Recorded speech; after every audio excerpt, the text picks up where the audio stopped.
Hello, welcome to the Daily Devotion. I'm Kathy Morris, pastor of the Dixon United Methodist Church.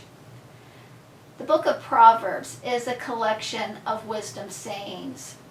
These are short statements that teach what is important, the things that God would have us know about how we are to live our lives.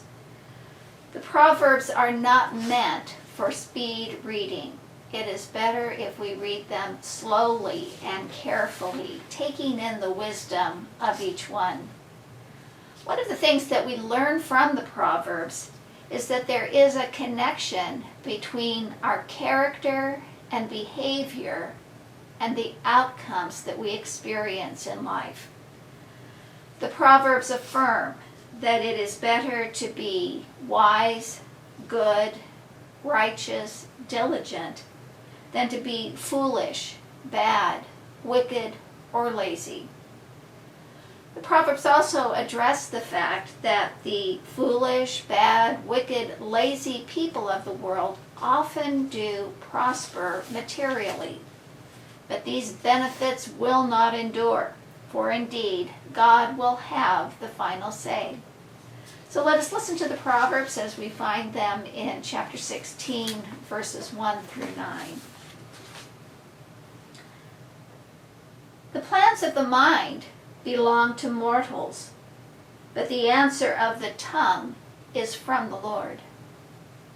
All one's ways may be pure in one's own eyes, but the Lord weighs the spirit.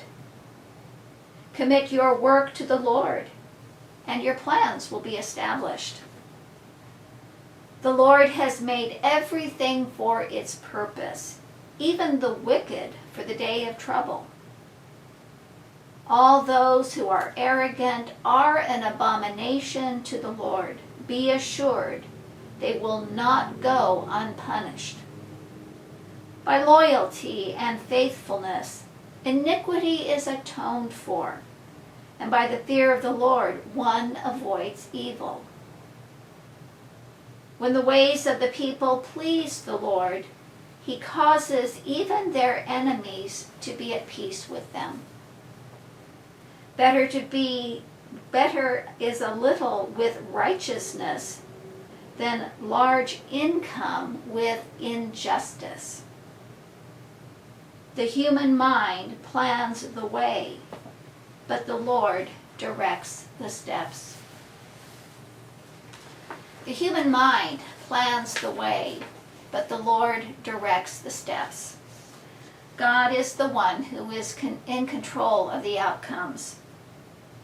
It can be hard for us to trust this when we are dealing with people who are arrogant, self-absorbed, inconsiderate. We are deeply troubled when the unjust and the wicked prosper. God sorting things out in the future does not always help us when we are feeling wounded. Mechthild of Magdeburg lived in the 13th century.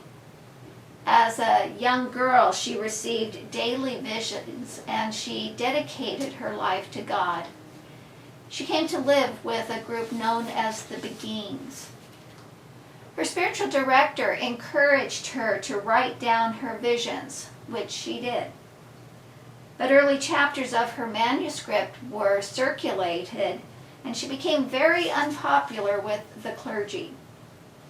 The opposition came from the fact that she criticized the clergy for being hypocritical and greedy.